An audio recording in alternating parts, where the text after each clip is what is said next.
Hello everyone, and welcome to this unboxing video for Super Dungeon Explorer Devil Island, a Super Dungeon Explorer 2nd Edition adventure game. From correct, this is supposed to be an early release of the Legends system, because, you know, they need more funding to make sure that they can finish the actual Kickstarter, as they're still trying to finish one of their other previous Kickstarters, and did finish the one before that. The point is, one thing at a time, they're still working on it, folks. I'd read the blurb on the back, but there's nothing on the back except a grayish version, sort of, in old Eastern style, worn out art, but it's literally just a filter over the front image. So, let's get to this. I did peek inside earlier, because a lot of the stuff in this box is sliding around, so I wanted to make sure there's no insert. It is literally just boop. And I didn't even see this much. I literally just had a moment of like, oh, okay, stuff's in there. So, okay, lots of stuff indeed. So we've got 2 bags of miniatures, 1 hero bag and 1 enemy bag.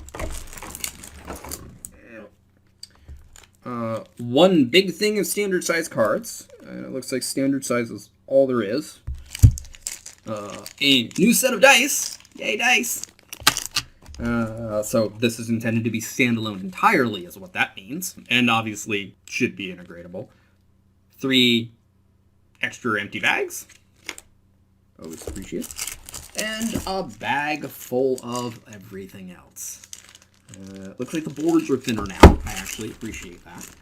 But let's start with this bag and see what's in here.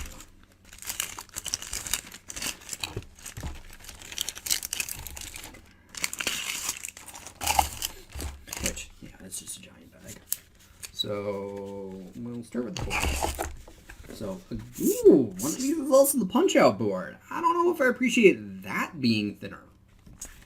A lot of the usual stuff is here. There looks to be some chests and boo-booties extra on here. Chests, boo-booties. A witch token?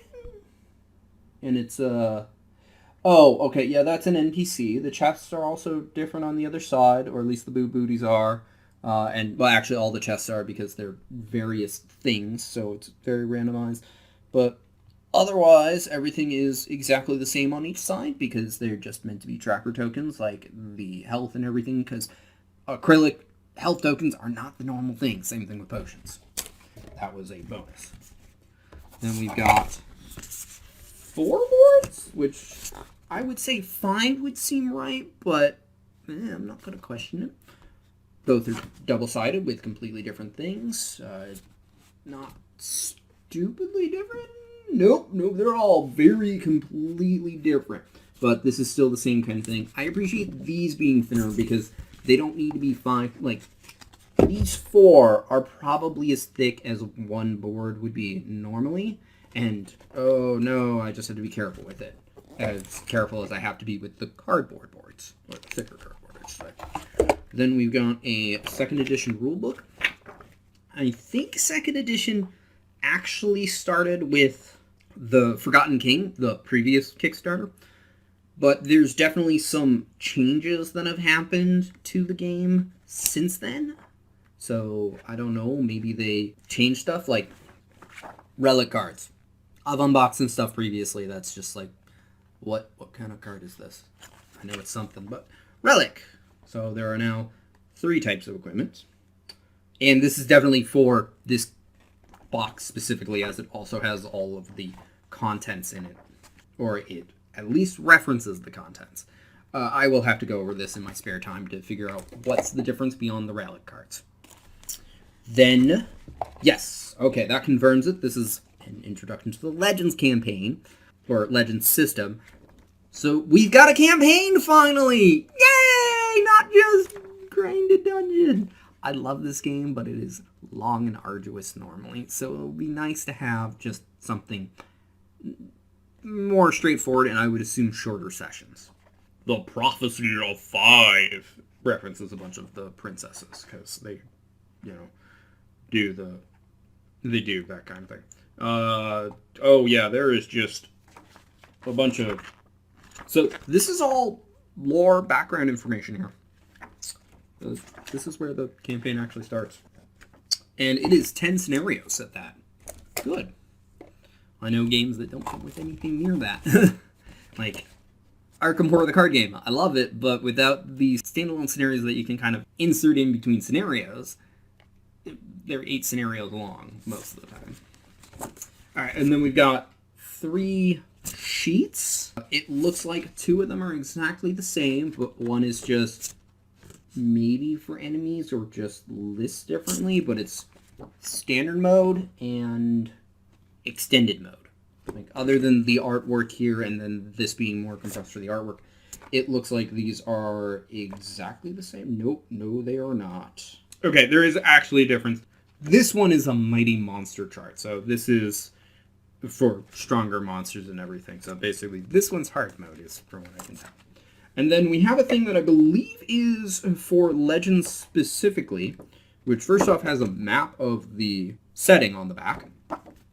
Which, yeah, that's all the back is. And it's rewards chart, princess coins, and stuff like that. It's an easier way to keep track of stuff. There was kind of something like this in first edition, but first edition was still also very clunky. Also, the backpack used to be just a card. So, that's cool. Then let's, speaking of cards, get on to those. Actually, before I forget, dice! Pieces. So the game uses 3 dice, basically.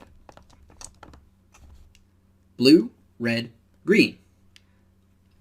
Bunch of stars on them, meaning successes, and blanks, for the most part. Ooh, these are, oh no, heart is on the blue for one of them. This is not a success unless something states otherwise. Same thing with the other 2 similar ones. Red only has 1 blank and goes up to 3, while blue goes up to 2. And has a potion icon. Oh, and yeah, blue has 2 blanks. Green has no blanks, goes up to a 4, only has a single one, and has a potion heart icon, which is usually or. I think it's a specific ability to be able to take both. Just like there are abilities that let you take potions instead of hearts if you want to, or hearts instead of potions. And then I wouldn't be surprised if there was one that lets you do both. But yeah, these are all the dice. Greens are very rare, and you still only do 1 damage, no matter how your successes are. It's a attempt to hit. Like, there is actually an ability called, I believe it's massive damage. It might be super damage, I don't know. That is due to damage, either in general or with that specific activated ability. Regardless. Cards. Ah, good. This is when it's okay to vacuum seal. 1, it easily tears up the seam, and which still can result in the cards being marred. And 2, it is a large amount of cards, so there is a lot more open space and everything to get into it and ruin the cards. I say that because in a lot of my other videos with vacuum sealed cards, I have clearly stated, please don't do this. At least put in a pull tab or something. Even then, this is being annoying. Alright, so we've got bunches of cards. This definitely is enough to just play the game outright. So let's just start from the top and go through. First off, we've got the what look like 4, although I could swear it was 5, heroes for the game. We've got Motaro, Saru, Adziku, and Kiji. With the first one being human and the rest labeled as Chimera. This game adds new races all the time in order to be able to fit in the various things that they pull from, because it's very much inspired by nerd culture, honestly, is the easiest way to put it.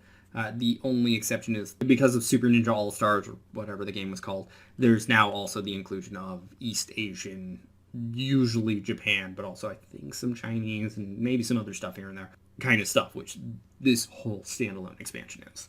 They are all, with the exception of Kiji, 6 movement and 3 actions. Kiji is 7 movement. Each have 5 health, 1 potion. So very standard for the most part. Momotaro has tough, an offensive ability of Shooting Star, and an offensive ability of Coordinated Strike, and a green, I can't remember what they're called, but they're ones that, if I'm correct, you can use them at any time, potion called Peach Tea. Saru, who I don't know what she's supposed to be, and I say that in terms of she is labeled as a chimera, but looks very human. The model might be more clear. Oh, maybe she's a monkey, because she has the passive Monkey Tail. As well as the offensive ability of Vicious Taunt, which is a range, and she is inherently a range attacker. And the non-offensive abilities called Get Your Paws Off Me and Monkey Business with a green potion of Banana Pudding. Yeah, she's a monkey. Monkey Tail, what does that do? A hero with Monkey Tail may equip one additional item in the Sapphire slot, bottom. Because that was one of the changes to, at least the Forgotten King version of 2nd edition, is you can see different colored gems in each side were added to this, because you don't get a player board, you just slot things underneath. Adzuki is, I almost said Tanuki, but that's a dog. I'm forgetting the name for the specific type at the moment. But adorable is what it usually is. He has the passive of Surefoot, the offensive abilities of Chew to Pieces and Mark Territory, definitely a dog, and the non-offensive abilities of Sniff Trap and Water Bowl. Surefoot, I believe, is just ignore movement stuff. Yeah, difficult terrain counts as open. And then Kiji, I believe, is supposed to be a rooster. Read the Wind is their passive, with an offensive ability of The Cutting Wind, Death from Above as another offensive ability, and then a non-offensive ability of Swoop In, and their potion being Egg Soup. Oh, Water Ball was his potion. Read the Wind's actually really powerful. It's just roll a green die at the end of the round. Use it during the following round to replace any die you rolled. Alright, and then we get on to some enemies. We've got Bone Chan. It's like Bone, but with an M, and Chan, who is the boss. A 7 movement, 4 action, 7 health, and 4 skulls. She's a Jin Riffling. Rifflings are a type in this. They're basically tieflings. But I'm guessing Jin is... yeah, it's the clan. Oni Guard, Predator, Rampage, and Surefoot as your passives. A Tetsubu for every face as an offensive ability. And a non-offensive of Show Strength and Smoke Bomb. I'm not going to bother beating off the enemy passives. Then her spawn card, which is her basic when she spawns, and what happens when she gets a half health. She's also kind of squishy for a boss. I'm used to them being in double digits, but I could remember wrong. Then we got the mini-boss of Ibaraki Doji.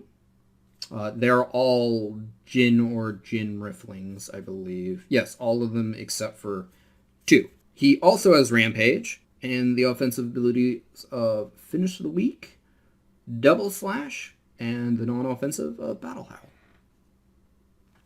Then we have Jin Spawning Point, active spawns, which are a thing that they use for all of the Ninja All-Stars inspired models.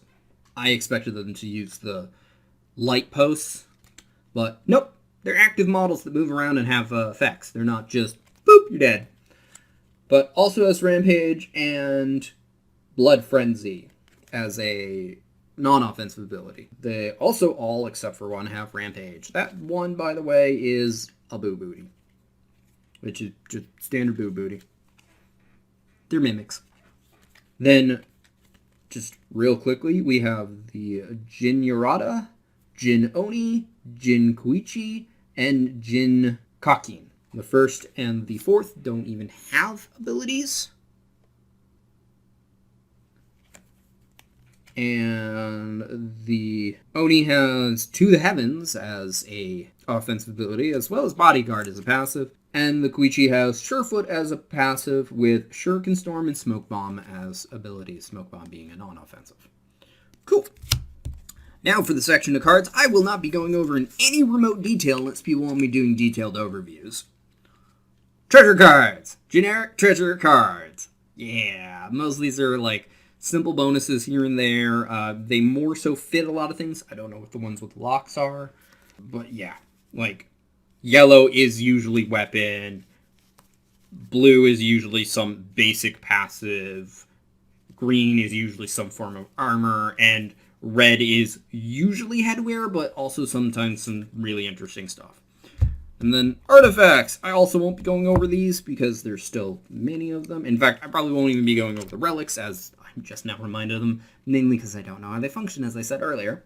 But many artifacts. I think these are called artifacts. But the better items that, unless the character says otherwise, you can only equip one of, not one per slot. But it's the same usual kind of layout with their positioning and everything. Oh, there's some non-artifact stuff. Or things, but they use the same back in the coloration. Which means they might be anyway, but we'll see.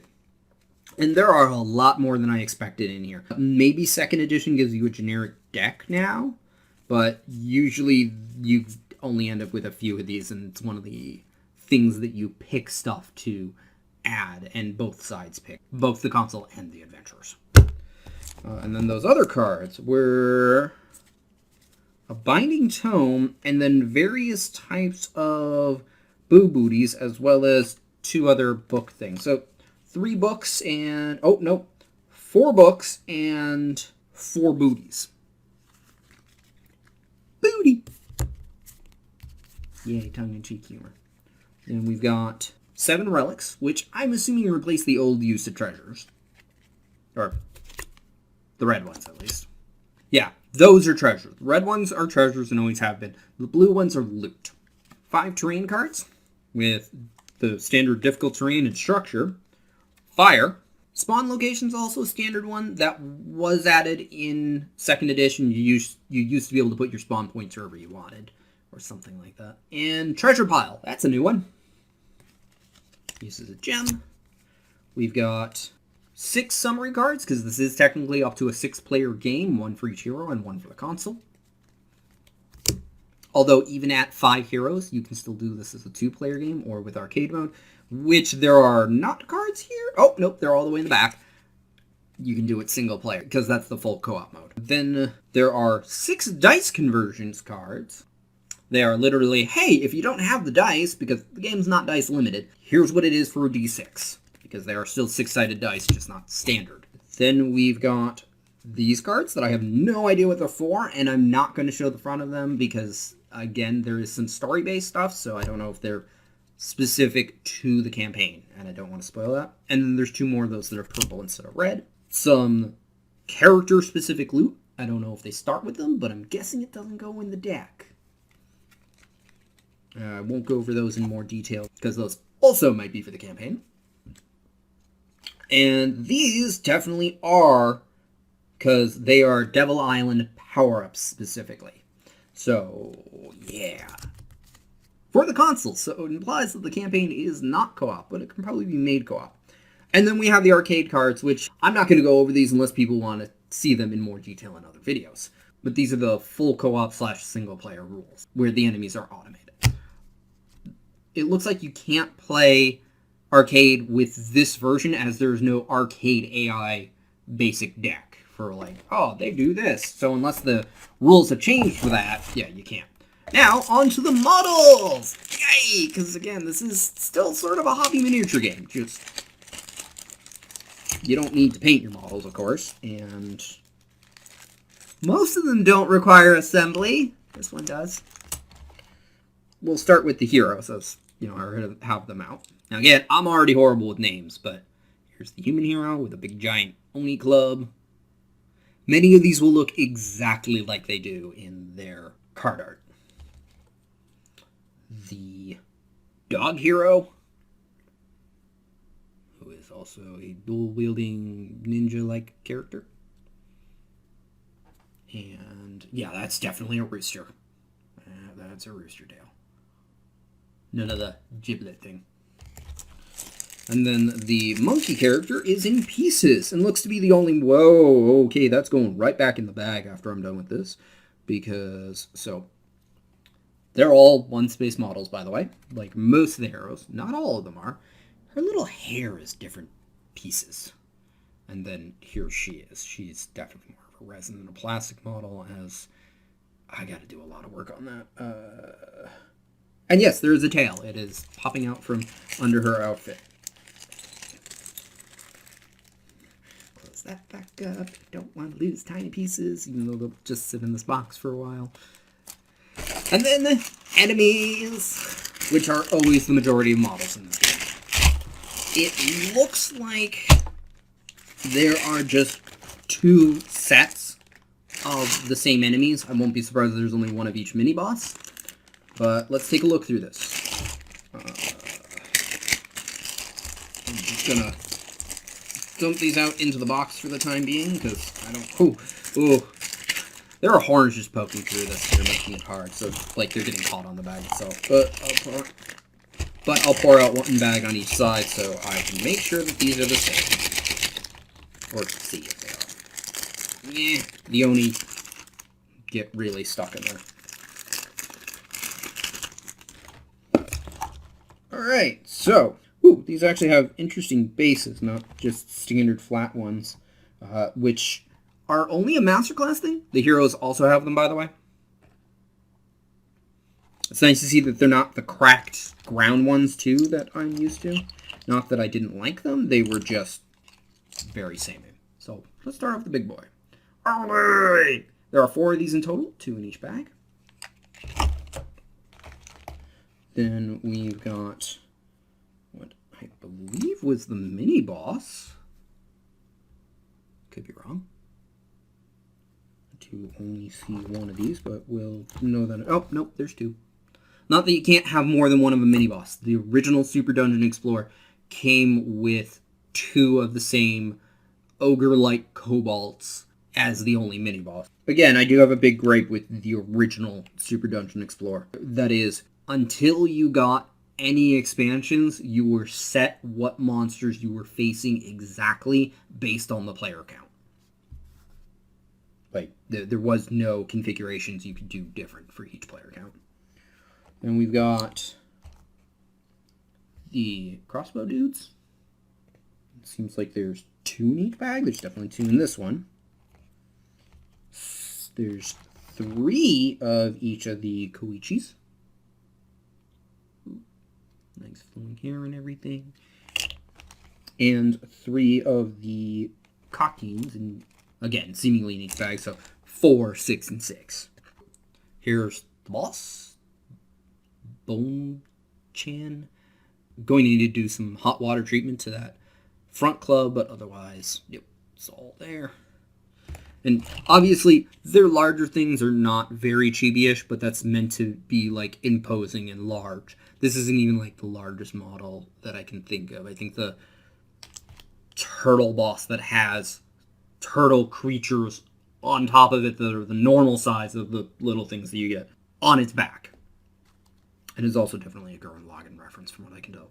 Not that I've seen that entirely. And yes, it does look like there were equal number of everything in each bag, but both the mini-boss and the boss that I just showed off were in one bag.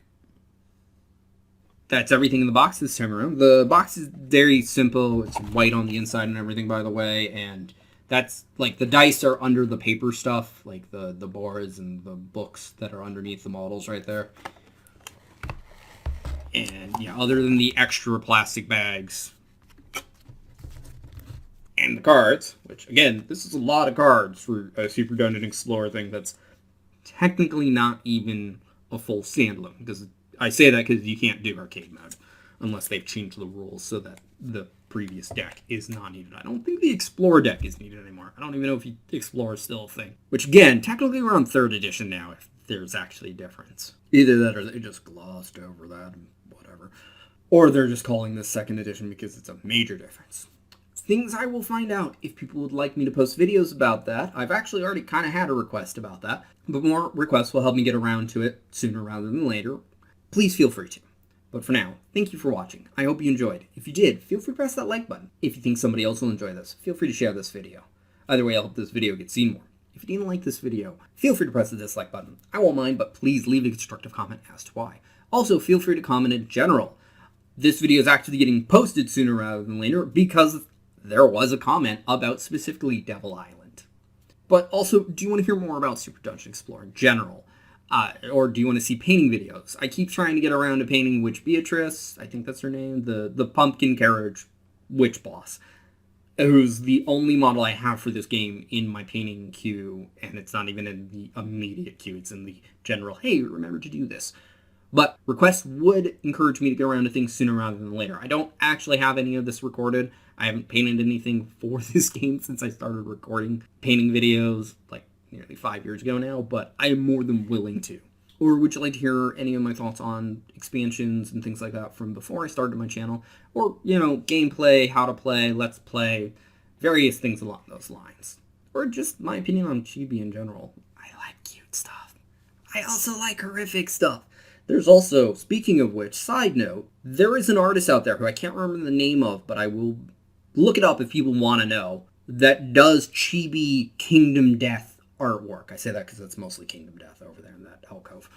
And if you'd like to see more like this, be it more unboxing videos, my board game overviews, my painting videos, all three of which I'm more than willing to do for this game, and anything else you might want to see on this channel, feel free to subscribe. Regardless, thank you for watching and have a wonderful day. Bye-bye!